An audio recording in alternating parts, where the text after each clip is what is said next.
नमस्कार दोस्तों, आज बात करने वाला है टेली प्राइम के अपडेट के बारे में। टेली प्राइम का रिलीज 6 आ गया है और ये है बीटा वर्जन, जल्दी लाइव हो जाएगा।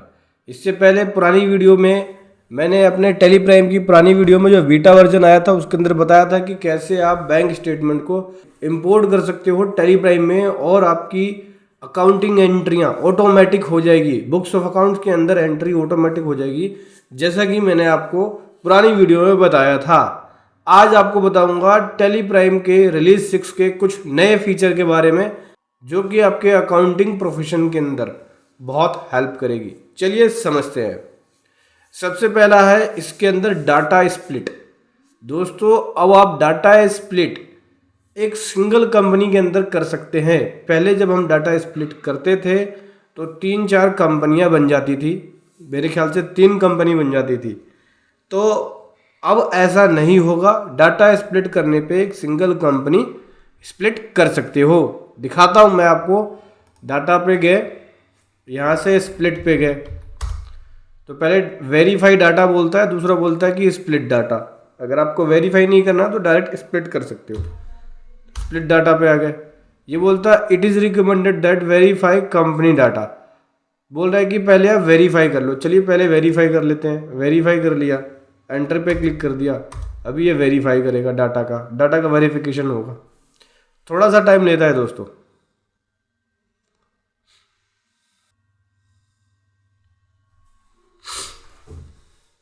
कोई भी एरर नहीं पाया गया, डाटा वेरिफिकेशन सक्सेसफुली हो गया। ठीक है, अभी फिर से जाऊंगा डाटा पे और स्प्लिट डाटा पे आ जाते हैं। ठीक है, वेरीफाई कर लिया हमने, अभी स्प्लिट करेंगे। अभी स्प्लिट करने के लिए बोलता है कि split from you can any date from 2 April 23 to 1 April 25। Recommended date is 1 April 24। Recommended date बोल रहा है कि 1 अप्रैल 24। बोले कि आपका डाटा जो है आप किसी भी डेट से कर सकते हो, 2 अप्रैल 23 से लेके बीच में 1 अप्रैल 25 के बीच तक। ठीक है, split company from split date.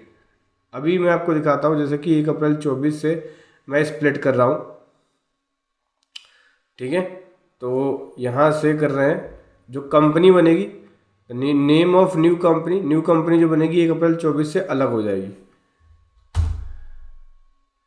Split date before split date into 2 companies. देखो स्प्लिट का ऑप्शन आ गया। अगर 2 कंपनीज के अंदर करना है तो यहाँ पे 2 कंपनी 2 अलग डाटा बना देगा। एक ओरिजिनल रखेगा जो ओरिजिनल डाटा है वो, और एक 2 अलग अलग कंपनी बना देगा जैसे पहले करता था। मैं फ्रॉम स्प्लिट डेट पे रखता हूँ ताकि क्या मेरी एक ही कंपनी स्प्लिट हो। यस करते हैं तो देखो अभी स्प्लिट का प्रोसेस है, 4 स्टेप है। तो चारों स्टेप दिखा रहा है कि कैसे कैसे होगा। Split, analysing split, splitting master, splitting voucher और कंप्लीट स्प्लिट। तो यहाँ प्रॉपर प्रोसेस बता रहा है कि कितना होगा और क्या होगा। ये 4 स्टेप्स में है। पहले वाला जो स्प्लिट का तरीका था वो अलग था, अभी दूसरा है। मतलब बहुत अलग तरीका है स्प्लिट का। टेली प्राइम रिलीज 6 के अंदर आपको ये स्प्लिट डाटा का ऑप्शन देखने को मिलेगा।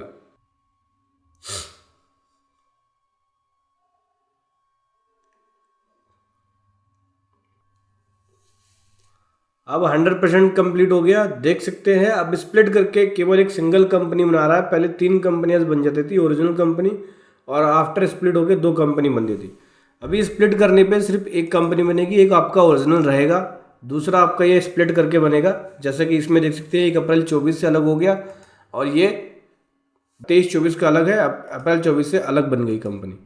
तो ये एक स्प्लिट का तरीका जो है इसके अंदर चेंज आपको देखने को मिलेगा।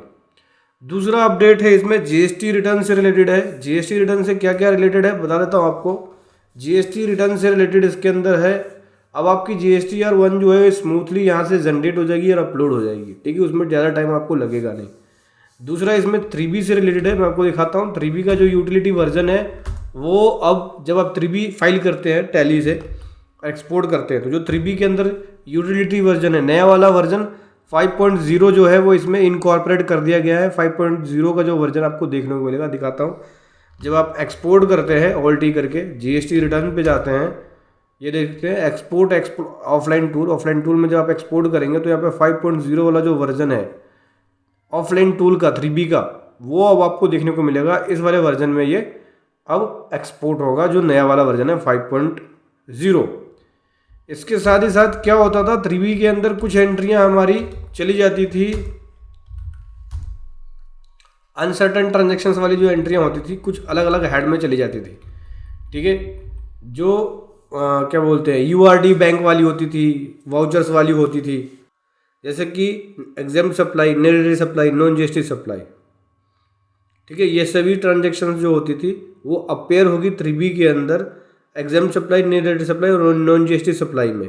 ये पहले अनसर्टेड ट्रांजेक्शन्स में रहती थी, ठीक है। इसके बाद जो अगला अपडेट है वो टैली कैपिटल से रिलेटेड है। हालांकि टैली कैपिटल पहले से था पुराने रिलीज के अंदर, लेकिन टैली कैपिटल के अंदर आपको यहाँ पे कुछ और आप नई चीज़ें देखने को मिलेगी। जैसे आप टैली कैपिटल पे क्लिक करेंगे तो यहाँ पे बोलते हैं कि टैली कैपिटल के अंदर अब आप लोन के लिए अप्लाई कर सकते हो, अपनी एलिजिबिलिटी चेक कर सकते हो, अपना रिपोर्ट देख सकते हो कि आपको कितना लोन मिलेगा और कितनी आपकी लोन की एलिजिबिलिटी है। कंटिन्यू पे क्लिक करेंगे तो ये देख सकते हैं free credit report, eligibility check, unsecured loan up to 75 lakh तक मिल जाएगा। इस लोन के अंदर जो इनके लैंडिंग पार्टनर है वो Bajaj finance, flexi loan, Kotak Mahindra और L&T फाइनेंस, ठीक है। ये लोन के लिए है। तो चेक एलिजिबिलिटी पे जाओगे के लिए आप यहाँ पे जाएंगे, अपना GST नंबर डालेंगे, जैसे GST नंबर आ गया, फिर आपको यहाँ पे सेगमेंट डालना पड़ेगा, मैन्युफैक्चरिंग है, रिटेल है, क्या है, उस हिसाब से आपको यहाँ पे मेंशन करना पड़ेगा। और दोस्तों आपको टैली प्राइम का रिलीज 6 तभी मिलेगा जब आप इसका टैली सॉफ्टवेयर सर्विस लेंगे, मतलब इस आपका रिन्यूअल होगा। अगर आपका TCS एक्सपायर हो गया है तो रिन्यूअल करा लीजिए। इस साइट पे आना है, ये लिंक आपको वीडियो के डिस्क्रिप्शन में मिल जाएगा। यहाँ पे आप सिल्वर, गोल्ड और ऑडिटर वर्जन के अकॉर्डिंग रिन्यूअल करा सकते हो। 2 साल तक का ऑफर करते हैं ये, तो जल्दी कीजिए दोस्तों, अभी अपना टैली प्राइम रिन्यूअल कराइए। थैंक यू सो मच, जय हिंद।